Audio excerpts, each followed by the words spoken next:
saber de nutrición tienen un enfoque integral, un enfoque NIE. Es decir, integran a los conceptos, ¿verdad?, de lo que es la psiconeuroinmunología, la nutrición, basándonos en eso de que somos un todo. Y Paula, en ese sentido, bueno, además de ser licenciada en nutrición y tener su magister en psiconeuroinmunología, ha tenido una formación de 7 años, ¿no, Paula? En Sí, España. sí.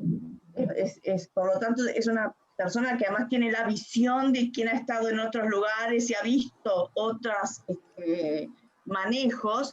Y esto es importante porque a veces, ¿verdad?, las personas piensan, bueno, en otros lados las cosas se hacen distintas, así que creo que es muy bueno que también nos compartas la experiencia que tuviste en España y un poquito cómo se manejaban allá también. Buenísimo, perfecto. Bueno, y además de ser una persona encantadora y sumamente formada, así que bueno, un placer tenerte. Ay, muchas gracias, Beatriz. El placer es mío. Muchas gracias por la invitación nuevamente. Para mí eso es un placer realmente estar con ustedes y realmente, nada, compartir momentos con Beatriz, que nada, para mí es una médica admirable por toda su dedicación y bueno, estar acá, digamos, los sábados, siempre haciendo estos encuentros de ACU y digamos, dedicada totalmente a mejorar la calidad de vida de todas las personas, ¿no? Y sobre todo los pacientes con Crohn, colitis ulcerosa, en este caso. Yo en realidad, bueno, no sé si todos repiten, o sea, todos los que están ahora, hoy, que bueno, les agradezco también por ser fin de semana largo, estar acá escuchándome.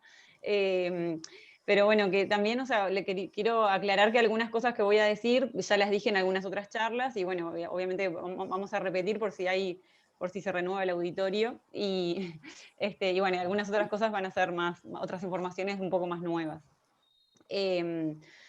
Bueno, sí, yo como decía Beatriz, viví 7 años en Madrid y me formé allá también y bueno, un poco también quiero traerles la visión desde la alimentación y la nutrición con respecto a la enfermedad inflamatoria intestinal.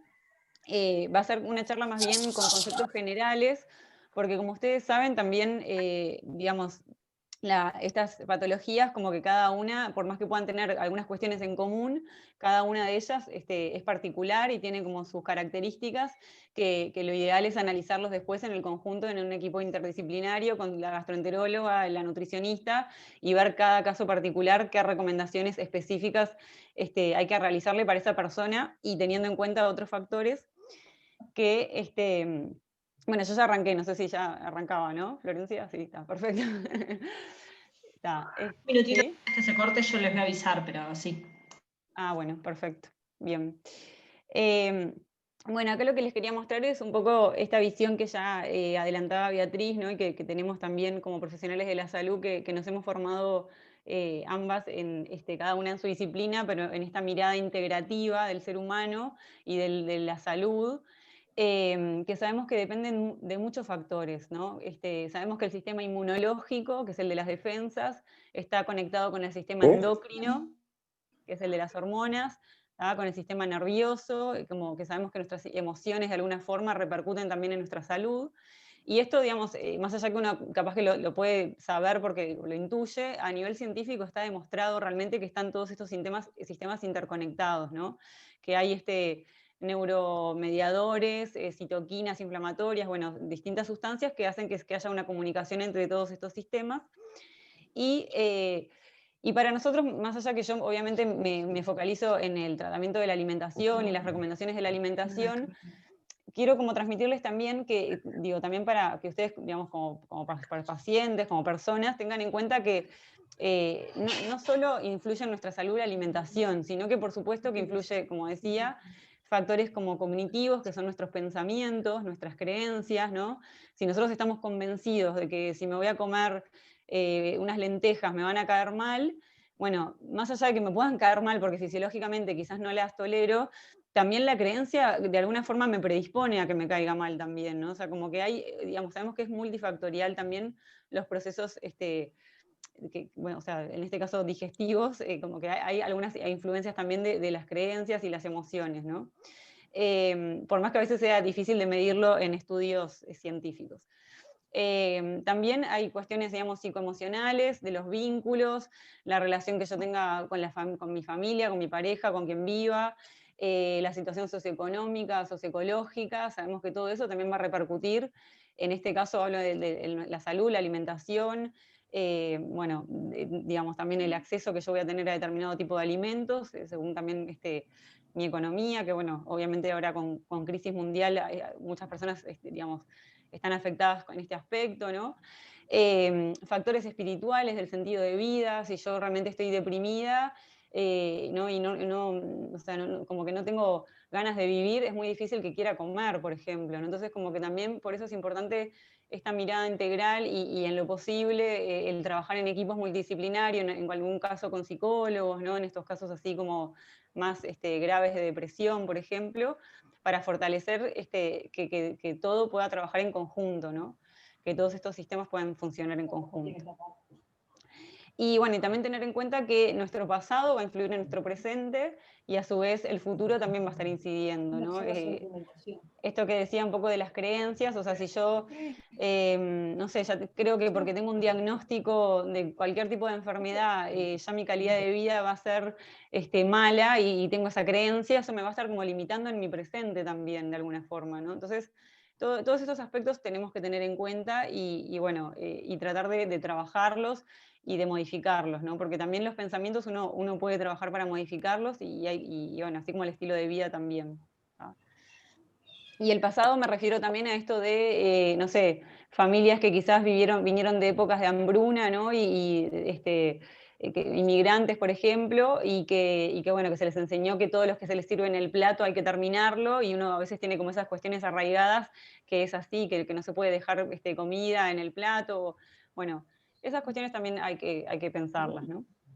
Y simplemente a modo de ejemplo también decir que como que nuestra línea de la vida, que esto también lo trabajamos así como profesionales de la salud, pero se los quiero hacer mostrar, que todos vamos sufriendo acontecimientos como positivos y negativos, ¿no? Algunos negativos que de alguna forma pueden colaborar, que más allá que haya una predisposición genética, que se desencadene determinada quizás patología, capaz que no, ¿no? Pero está bueno a veces visualizar como nuestra línea de la vida, qué nos fue sucediendo, positivo, negativo, y también tratar después de uno, ver qué acciones puede hacer para mejorar nuestra calidad de vida o nuestro estilo de vida, generando más situaciones que sean positivas de alguna forma, ¿no?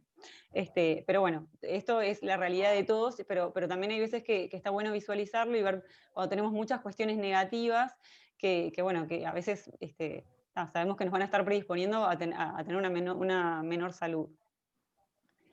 Y así es que también, como profesionales de la salud, también dividimos, o sea, con la consulta, yo más allá de que me focalizo en la alimentación de las personas, también pienso esto, ¿no? Si el paciente me dice, no puedo equivocarme, es como un aspecto con respecto a los pensamientos que voy a tener en cuenta, con respecto bueno, qué relaciones tiene con otras personas, bueno, lo espiritual y todo esto que venía diciendo, ¿no? Tampoco me quiero centrar mucho en eso porque yo sé que supongo que están acá más que nada para escucharme sobre la alimentación y qué novedades hay, así que no me quiero ir por las ramas. Pero sí, bueno, para empezar ya más con el tema de la dieta y este aspecto de la alimentación, bueno, como les decía, sabemos que en enfermedad inflamatoria intestinal vamos a estar hablando más bien de enfermedad de Crohn y colitis ulcerosa, que digamos, son dos condiciones que tienen cuestiones en común, pero también tienen otras que son muy distintas, ¿no? Y también depende, digamos, obviamente de la ubicación, etc. Pero lo que tienen en común quizás es que las dos pueden tener una predisposición genética y después va a estar influenciado la dieta, el estilo de vida y la microbiota intestinal, que son determinados microorganismos que ahora vamos a ver que están en el intestino, que ya habrán escuchado también. Yo no me voy a centrar obviamente en hablar de enfermedad de Crohn y colitis ulcerosa y las diferencias, porque ya sé que lo vienen hablando con Beatriz y allí la experta es ella, así que yo me voy a focalizar en la alimentación. Como saben primero, hoy en día la dieta más occidentalizada, que sería como más la de arriba, que es como con muchos consumos de alimentos industriales, de alguna forma nos predispone a tener más patologías de distintos tipos, ¿no? Ya sea enfermedad inflamatoria intestinal, pero también obesidad, síndrome metabólico, enfermedades cardiovasculares, etc. Y es un poco lo que voy a querer explicar hoy también de por qué es mejor como volver a la alimentación más casera, con más consumos de un mayor consumo de alimentos de origen vegetal, lo que se llama alimentación basada en plantas. ¿Ah? Sabemos eso, que los estilos de vida más occidentales, también con mucho estrés, poco descanso, etcétera, aumentan el riesgo de esta enfermedad inflamatoria intestinal. Son dietas también, estas que les mostraba, como muy bajas en fibra, que fibra es esas sustancias que cuestan un poco más digerir en el estómago, intestino delgado, y llegan como intactas al intestino grueso y ahí son fermentadas. Y estas fibras se encuentran en las legumbres, lentejas, garbanzos, porotos, pero también en cereales más integrales, como puede ser trigo integral, quinoa, cebada, bueno, semillas, o frutas y verduras, etcétera, que las dietas más occidentalizadas o más industriales tienen menos cantidad de estos alimentos. También sabemos que en esta dieta más occidental hay un exceso de proteínas, ¿da? O sea, proteínas son unas sustancias que están en las carnes, por ejemplo. ¿Da? Una dieta más occidental tiene más hamburguesa industrial, pancho, fiambres, todo ese tipo de alimentos, ¿no? De más carnívoros, son proteínas, también hay proteína vegetal, pero en este caso el exceso se refiere a eso. También del exceso de alcohol, de aditivos industriales, que son sustancias que se agregan a los alimentos para que puedan conservarse por más tiempo en las góndolas de los supermercados, por ejemplo, conservantes, aditivos, alimentos industriales. Y hay un bajo aporte de una grasa que se llama omega 6, que ahora vamos a ver, que es más, perdón, hay una alta ingesta de esta grasa omega 6 que es más proinflamatoria, que ahora la vamos a ver. Y bueno, en definitiva, como recomendación de prevención de esta patología, en este caso, y de muchas más, se recomienda la lactancia materna, el consumo de frutas, vegetales, hortalizas, grasas que son antiinflamatorias, que vamos a ver ahora también, la vitamina D, que también es necesario un poco de exposición solar, bueno, vitaminas, minerales, etcétera, bueno, como les decía antes, o sea, no solo por hacer una alimentación así súper saludable, quizás alguno de ustedes venía haciendo esta alimentación y igual después tuvo un diagnóstico de esta patología, ¿no?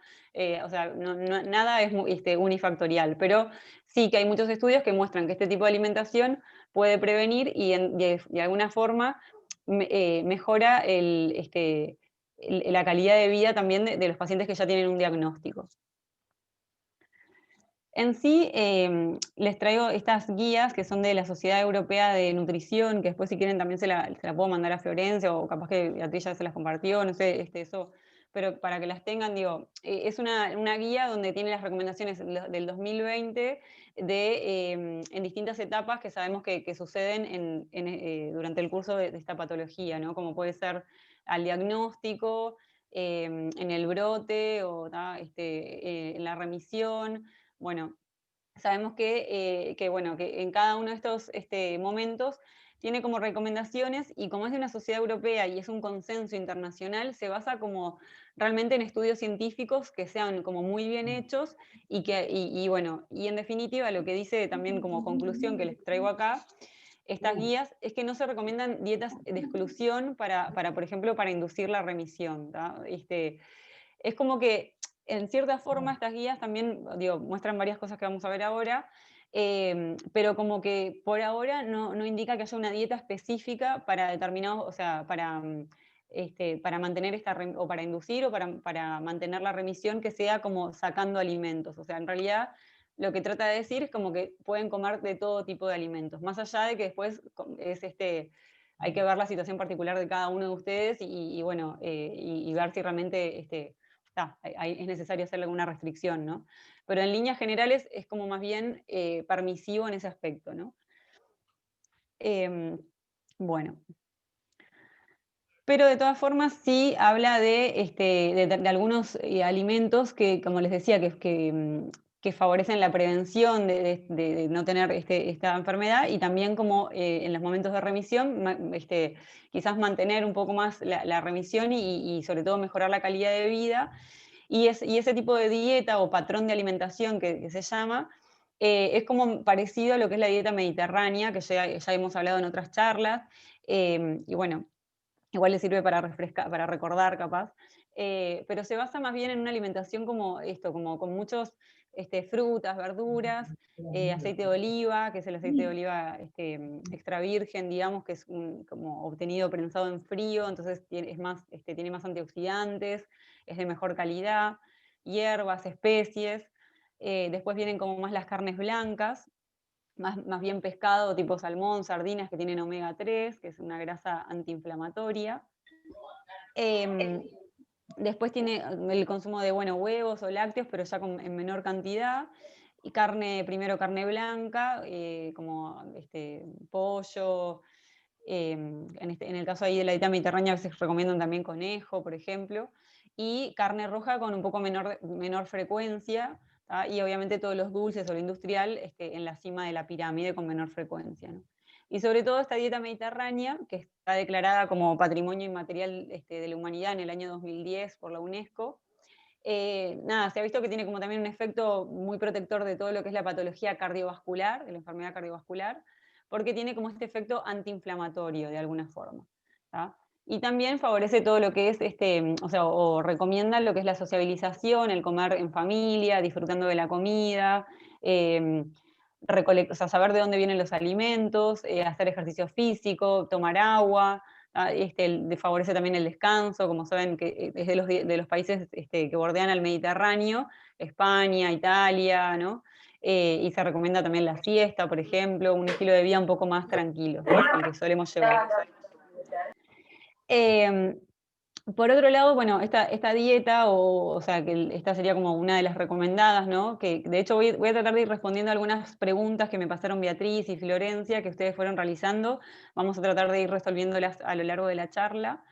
Y bueno, como les digo, este tipo de dieta mediterránea o antiinflamatoria es uno de los tipos de alimentación que es recomendado, ¿tá? Y se basa en esto también de tratar de aumentar las grasas omega 3, que son unas grasas antiinflamatorias, que ustedes habrán escuchado que están en el pescado graso, ¿no? El salmón, atún, chía, las semillas también de chía, lino. Y esto, o sea, trata como de disminuir la inflamación que está como aumentada por el estrés crónico que tenemos y por el exceso del consumo que tenemos de otras grasas que son proinflamatorias, o sea, que favorecen la inflamación, que son las grasas omega 6. Capaz que me olvidé de decir antes, por si, digamos, capaz que hay personas que no tienen tan claro el concepto de inflamación. Nosotros, cuando, por ejemplo, no sé, nos pica un bichito, se nos hace como, ¿no? Como que se nos empieza a hinchar la mano, si nos pica un bichito en la mano, se nos empieza a hinchar para combatir, digamos, esa picadura o ese agente extraño que capaz que me introdujo el bichito en el cuerpo. Viene el sistema inmunológico, el sistema de defensa, a combatir ese agente extraño. Se genera inflamación, pero que es necesaria, pero después necesitamos todas las sustancias que son antiinflamatorias que van a frenar esa inflamación para resolverla, para que después ya no tenga un hinchazón, por ejemplo, y bueno, y que ya el sistema inmunológico de defensa se vaya a descansar, por decirlo de alguna forma. Entonces, por eso no significa que no podamos comer las grasas de este tipo omega 6, pero sí, en los últimos años ha aumentado exponencialmente estas grasas más proinflamatorias, que son de la familia omega 6, que están en el aceite de soja, de maíz, y que sobre todo no es que no puedan consumir una ensalada con un poquito de aceite de soja o de maíz. Lo malo es que estas grasas están incluidas en galletitas, alfajores, snacks, todos productos industriales que se los meten porque es una grasa más barata y no nos damos cuenta que estamos comiendo estas altas cantidades de grasa, ¿tá? De este tipo de grasa. Acá un poco para que quede más claro, de esta familia omega 6, como les decía, vienen en el aceite de maíz, de girasol, de soja, y también están algunas vísceras, ¿tá? Como acá son los nombres más científicos, que es ácido araquidónico, ¿tá? Esas eran, o sea, estas son como más las proinflamatorias, y después tenemos las antiinflamatorias, que serían la de las semillitas de chía o lino, no sé si las conocen, que a veces, digamos, lo que recomendamos es hidratarlas un poco, o sea, dejarlas, no sé, si vamos a tomar una sopa, podemos poner ahí en la sopa las semillitas de chía y dejarlas un poquito hasta que se enfríe un poco la sopa, para que al hidratarse sea más fácil de digerir, o se pueden moler las semillas de lino, por ejemplo. Y después, bueno, los pescados, que también, o sea, no es para que comamos todos los días, porque además sabemos que, por ejemplo, el salmón es muy caro, pero por lo menos intentar de consumirlo 1 o 2 veces por semana algún tipo de pescado, ¿tá?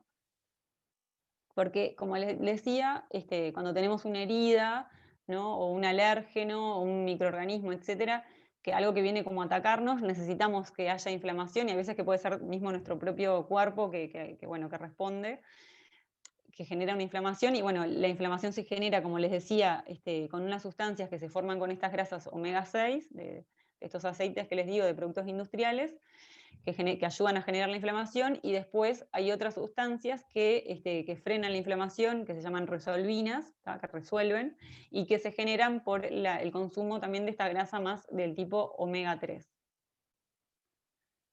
Bueno, capaz que voy muy rápido, trato de hablar un poco más despacio, pero me cuesta.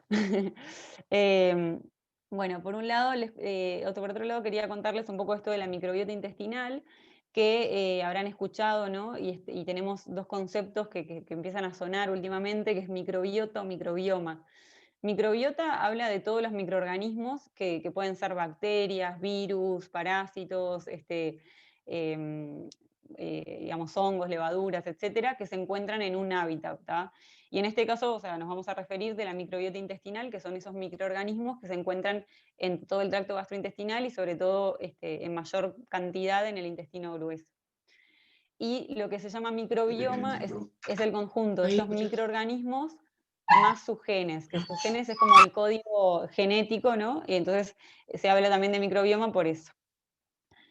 Pero bueno, en definitiva, vamos a hablar de microbiota, más fácil, que son estos microorganismos, y que sabemos que tienen como una función en el intestino, ¿tá? Porque están como trabajando en sinergia, y digo, por algo viven en nosotros, y están como ayudando al sistema inmunológico a tener, o sea, a que funcione mejor, porque también hacen como que sea una barrera intestinal más fuerte cuando estos microorganismos están bien, digamos, de alguna forma. Esta microbiota intestinal, o sea, esta diversidad de microbios que tenemos en el intestino, o sea, cada uno de nosotros tenemos distintos tipos de estos microorganismos, ¿tá? Porque cada uno de nosotros vivimos una experiencia distinta, quizás algunos nacimos por parto vaginal, otros nacieron por parto cesárea, ¿tá? Algunos fuimos alimentados con lactancia materna y otros capaz que fueron alimentados con leche de fórmula. Luego la introducción de alimentos fue distinta en cada uno de nosotros según los alimentos que nos fue introduciendo nuestras madres. Nuestra exposición ambiental es distinta. El consumo de antibióticos de nuestras madres o de nosotros ha sido distinto. Entonces todo eso hace que vaya configurándose nuestro tipo de microbiota intestinal según algunas cuestiones, también el estrés o otros factores que inciden en cómo es esta microbiota, que es como una huella, se dice, de cada uno. O sea, la cantidad que tenemos de cada una de estas bacterias va a ser distinta, y a su vez también va variando a lo largo de la vida. En realidad, se dice que los primeros 3 años de vida es como de unas características, y a partir de los 3 años de vida en adelante es más similar, digamos, durante toda la vida adulta, ¿tá? Pero depende un poco de estos factores que les decía, y bueno, y hoy en día sabemos que una microbiota intestinal como de las personas que quizás nacieron con parto vaginal, que tuvieron lactancia materna, que no consumieron antibióticos, que tienen un estilo de vida más saludable, eso colabora a que tengan una microbiota más benéfica, por decirlo de alguna forma, y que prevenga el desarrollo de algunas enfermedades. Y sin embargo, los que consumieron antibióticos, etcétera, que tuvieron el parto por cesárea, o bueno, o una dieta más sobre todo occidentalizada, más industrializada, se relaciona con que tienen más predisposición a tener obesidad, síndrome de intestino irritable, etcétera, ¿no? Y sobre todo, lo que quiero como que hoy se lleven de esta charla es como esto de lo industrial y por qué es negativo, quizás más allá, o sea, que muchos de ustedes ya lo saben, pero bueno, traerles un poco también esto de la evidencia científica que muestra que realmente muchos emulsionantes, que emulsionantes son sustancias que hacen que la textura, cuando uno va a comprar algún producto en el supermercado, sobre todo, como que sea más atractiva para los consumidores, y están en un montón de lácteos, por ejemplo, postrecitos, en postres, en salsas para ensaladas. Bueno, en millones de productos así industriales hay emulsionantes, colorantes, aditivos, a veces le agregan gluten, esto es transglutaminasa microbial, sal también, nanopartículas, bueno, sustancias así con nombres quizás más complejos. Dentro de los emulsionantes tenemos el carragenato, que es uno de los que tiene como más evidencia hoy en día, que lo que hace es barrer o alterar esta microbiota intestinal, esta barrera de microbios, y a su vez generar lo que ahora vamos a ver, que es como un intestino más permeable, o sea, como que debilita las uniones de las células del intestino. Entonces, yo le explico a los pacientes como que tengamos un intestino agujereado, ¿no? Una manguera agujereada, en la cual van a pasar sustancias a la sangre, que entonces el sistema inmunológico de defensa no va a entender eso que está pasando, por qué está pasando, porque no debería pasar a la sangre, y entonces tiene que atacarlo y se genera inflamación, ¿no? Es como que se arma como una especie de guerra ahí en el intestino y favorece que se desarrollen enfermedades autoinmunes de alguna forma, ¿tá? Y esto se ve como en muchas enfermedades bueno, que realmente eh, están exacerbadas o como que pueden estar perjudicadas por el consumo de este tipo de alimentos y bueno, y podemos también prevenir el desarrollo de enfermedades tratando de evitar el consumo de tanto producto industrial. Pensemos que nuestras abuelas no consumían tantos productos industriales, tantos refrescos, etcétera, como consumimos hoy en día, ¿no? También, o sea, hay que en estas guías también de ESPEN, ¿no? Que les decía sobre la enfermedad inflamatoria intestinal, se habla también de un poco del consumo excesivo esto de carnes que les decía, porque el consumo excesivo de carnes de alguna forma se ve que como que favorece el desarrollo de un tipo de bacterias que no son tan beneficiosas para la microbiota, ¿tá? Y cuando hablo de carnes, sobre todo también hablamos de esto, ¿no? De hamburguesa, pancho, jamón, mortadela, nuggets, ¿tá? Que además digamos, de tener proteína de origen animal, tienen todos estos otros aditivos que no son buenos, como les decía. Entonces, nada, por eso es como que tenemos que tratar de disminuir un poco el consumo, y en estas guías también hablan un poco de consumir carne roja más una o dos veces por semana, o sea, no tanto como solemos consumir en estos países, ¿no? Acá lo que quería traerles con respecto a esto de la microbiota, el concepto que se llama disbiosis, ¿tá? Y eubiosis. Eubiosis es cuando está todo bien, que sería como la imagen de la izquierda, y donde tenemos todo esto son como los bichitos, ¿no? Los microbios que están formando esta barrera intestinal. También está el moco, saben que hay como una especie de moco que es necesario también para hacer ese filtrado de las sustancias que nosotros ingerimos. Nosotros ingerimos alimentos que pueden estar contaminados, que pueden tener tóxicos, que también tenemos que terminar de digerir. O sea, acá también se secretan muchas enzimas que son como tijeritas que van a cortar bien esos alimentos para que puedan pasar bien mini partículas a la sangre y puedan ser utilizados bien los nutrientes que tienen, ¿tá? Y cuando realmente no tenemos, o sea, tenemos una disbiosis, como una alteración de esta barrera intestinal, que es por esto que les decía, que puede ser por el consumo de este tipo de alimentos más industrializados, esta dieta más occidental, o el uso de antibióticos, etcétera, o a veces también en sí por algunas patologías, ¿no? Que sabemos que como que se altera, como también puede ser en la enfermedad inflamatoria intestinal, se genera como esta disbiosis y esta alteración de estos microorganismos y a su vez se genera otra cuestión que es la permeabilidad intestinal, que van como de la mano. La disbiosis es esta alteración de los microbios más que nada, y la hiperpermeabilidad intestinal o permeabilidad intestinal es que en el intestino, que esto era, perdón, la anterior es como una foto como si cortáramos el intestino, ¿no? Como que estamos viendo acá viene el alimento y estas son una célula pegada a otra, hay una única capa de células que están que es como que forman parte de ese tejido del intestino. Y bueno, esta única capa de células, como les decía, puede estar como más debilitada las uniones que tienen una célula con la otra y generarse lo que es el intestino hiperpermeable. digo hiperpermeable porque en realidad en sí un poco permeable es, o sea, sí que pasa un poco de agua o algunos micronutrientes pasan entre una célula y otra de forma normal, pero cuando están debilitados, lo que digo esto de que hay un pasaje de sustancias que no deberían pasar, ¿tá? Y esto sucede, como les decía, por ejemplo, el estrés crónico, digamos, no un estrés de que, bueno, un día tuve un problema y ya está, ¿no? Sino el tener constantemente esta sensación de estrés, ¿no? Y bueno, por eso también es como la importancia de ver cómo poder, porque problemas obviamente tenemos todos, ¿no? Pero bueno, de ver cómo poder tratar de vivir con eso o de tratar de solucionar obviamente los problemas que se puedan, pero también si no, la manera de afrontar esos problemas es importante también porque va a reducir nuestros niveles de cortisol, que es la hormona del estrés, y va a mejorar también la salud intestinal. ¿Tá? Después también hay tóxicos. Hay digamos, tóxicos puede ser, por ejemplo, un alimento que consumo que no está bien lavado y que puede tener algún pesticida que va a alterar esta barrera intestinal.